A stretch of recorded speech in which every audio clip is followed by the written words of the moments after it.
11월 26일 수요일 느헤미야서 6장 15절로 7장 4절 역사를 이루신 것을 알미니라입니다. 예루살렘 성벽의 완공은 단지 도시의 방어벽이 생겼다라는 의미를 넘어섭니다. 그것은 한 공동체가 하나님 앞에서 다시 질서를 갖추고 그분의 임재를 담아낼 공간을 회복했다라는 영적 사건입니다. 성벽은 물리적 구조물이지만 그 성벽을 둘러싼 것은 하나님의 백성이 다시 예배하고 하나님의 뜻을 중심으로 살아갈 거룩한 울타리가 생겼다는 것입니다. 이제 울타리가 세워졌다면 그 안에 무엇으로 어떻게 채울 것인가도 중요한 질문이 됩니다. 오늘 본문은 느헤미야의 여정을 따라가면서 우리의 신앙을 세우는 영적 원리들을 드러내고 있습니다. 이 모든 일을 이루시는 분은 하나님이시며 외부보다 위험한 내부의 균열을 경계하게 하시고 내면의 성벽을 세우는 진짜 가제가 무엇인지를 보여주는 본문입니다. 15절과 16절을 읽겠습니다. 성벽 역사가 52일 만에 엘루롤 25일에 끝나매 우리의 모든 대적과 주위에 있는 이방 족속들이 이를 듣고 다 두려워하여 크게 낙담하였으니 그들이 우리 하나님께서 이 역사를 이루신 것을 알미니라. 성벽은 놀랍게도 52일 만에 완공되었습니다. 당시의 정치적 긴장과 군사적 위험, 내부의 방해까지를 고려하면 이것은 인간적 능력으로 도저히 설명할 수 없는 사건입니다. 이스라엘 백성도 대적들에게도 분명해진 것은 이 일은 하나님께서 하셨다라는 것입니다. 이 일의 핵심은 이토록 단기간에 성벽을 완공한 것이 아니라 오히려 이 일을 이룬 보이지 않는 하나님의 일하심을 보는 영적인 눈입니다. 모든 대적과 주위에 있는 족속들이 이 소식을 듣고 두려워하여 낙담합니다. 그들의 두려움은 군사적 패배가 아니라 영적 패배를 직감한 것입니다. 어둠이 빛 앞에 설 때 그 존재가 흔들리듯 하나님의 질서가 회복되면 악의 세력은 감당할 수 없는 두려움에 빠집니다. 하나님께서 이스라엘 민족에게 돌아오셨고 그 돌아오신 하나님 앞에서 느끼는 존재론적 위기감입니다. 세상이 감당할 수 없는 영적 권위입니다. 여기서 안다라는 것은 경험을 통해 깨닫게 된 것입니다. 우리 역시 삶의 어떤 순간에 우리가 이룬 것이 아닌데 우리 안에 놀라운 변화가 일어나는 것을 경험합니다. 성령님께서 일하신 흔적입니다. 이때 성숙한 신앙인은 내가 했다라는 착각에서 벗어나 내 안에서 하나님께서 일하셨습니다. 이 고백으로 나아가는 것이죠. 이 고백은 우리의 신앙의 근원을 바르게 세우는 것입니다. 17절로 19절을 읽겠습니다. 또한 그때 유다의 귀족들이 여러 번 도비아에게 편지하였고 도비아의 편지도 그들에게 이르렀으니 도비아는 아라의 아들 스가냐의 사위가 되었고 도비아의 아들 여호하난도 베레가의 아들 무술람의 딸을 아내로 맞이하였으므로 유다에서 그와 동맹한 자가 많음이라. 그들이 도비아의 선행을 내 앞에서 말하고 또 내 말도 그에게 전하매 도비아가 내게 편지하여 나를 두렵게 하고자 하였느니라. 성공의 환호 속에서 놓치기 쉬운 치명적인 위험이 기록되고 있습니다. 견고한 외벽이 세워졌음에도 불구하고 공동체 안에서는 이미 심각한 내부의 균열이 진행되고 있었습니다.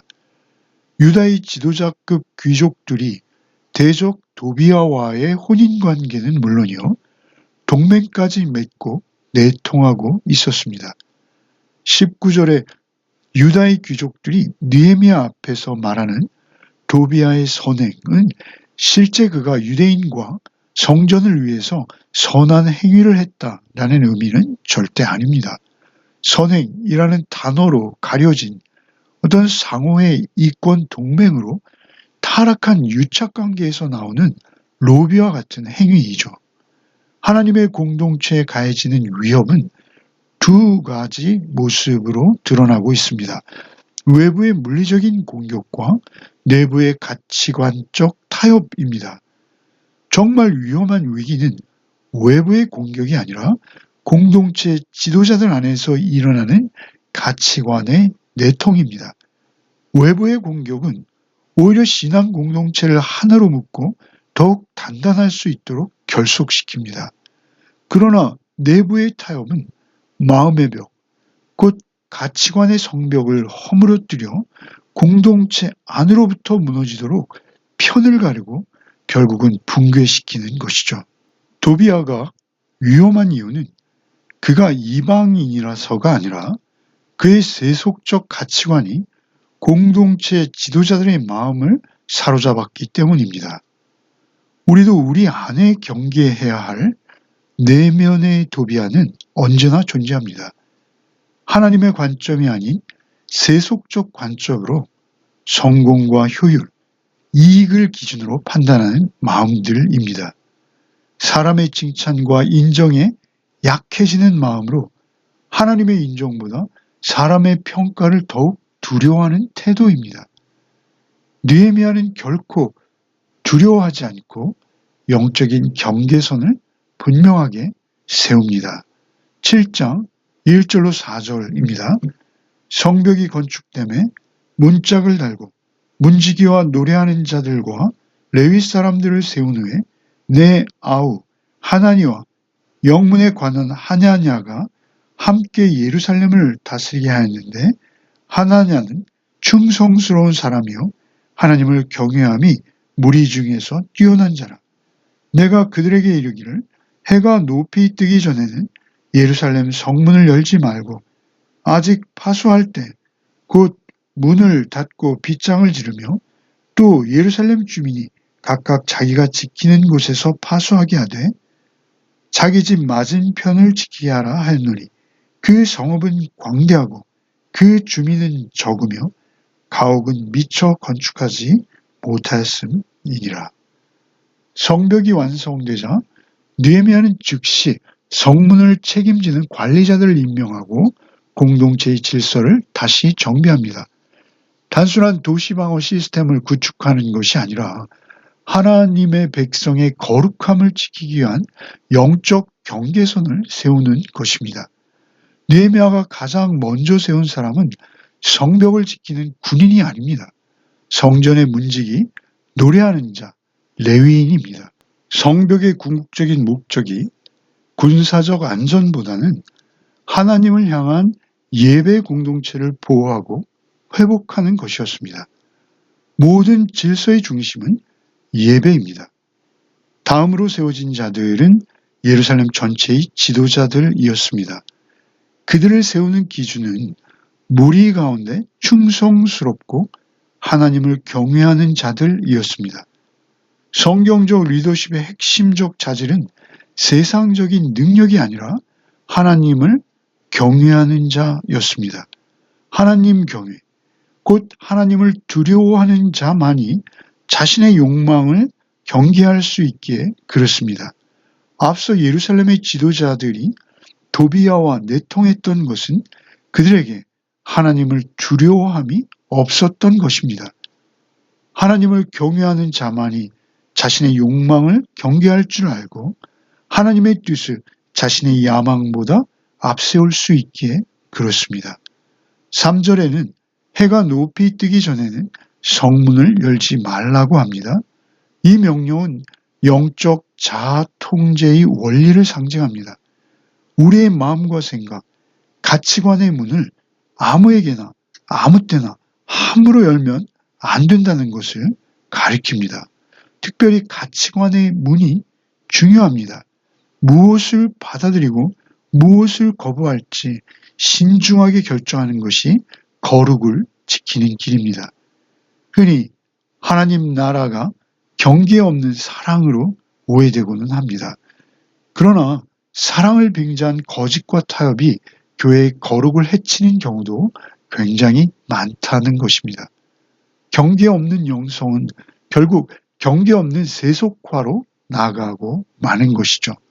어떤 가치관을 받아들이고 어떤 미디어를 소비하며 누구와 교제하는가, 이것을 우리는 항상 점검해야 할 필요가 있습니다. 마지막으로 4절에 성읍은 광대하고 그 주민은 적으며 가옥은 미처 건축하지 못했다라고 합니다. 성벽이라는 외적 질서는 세웠지만 그 안을 채울 사람과 그 사람들의 정체성까지 채워야 할 것들이 많다는 것이죠. 성벽 완공은 그 사역의 끝이 아닙니다. 사람을 세우고 공동체성을 회복하는 일이 진짜 사역인 것입니다. 오늘도 우리에게 주어진 진짜 과제는 우리 내면에 비어있는 공간을 세상의 다른 것으로 채우는 것이 아니라 오직 하나님 자신과 그 말씀 또한 그분의 성품을 쫓아서 의와 사랑으로 채워야 할 것입니다. 오늘도 오직 주의 임재를 사모함으로 주님을 더욱 우리의 마음과 영혼에 충만히 채우시는 하루가 되시기를 바랍니다.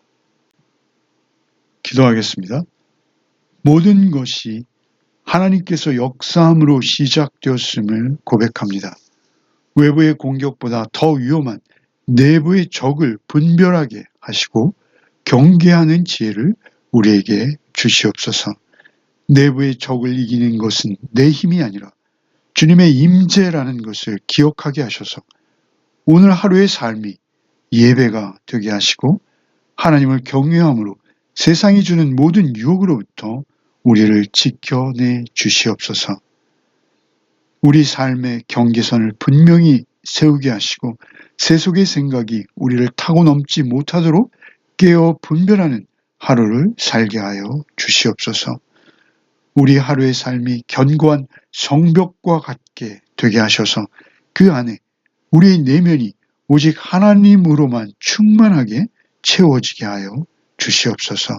하나님의 성품을 따라서 오직 주님을 닮아가는 주의 거룩한 백성으로 풍성하게 채워져가는 오늘 하루가 되게 하여 주시옵소서. 예수 그리스도 이름 받들어 기도하옵나이다. 아멘.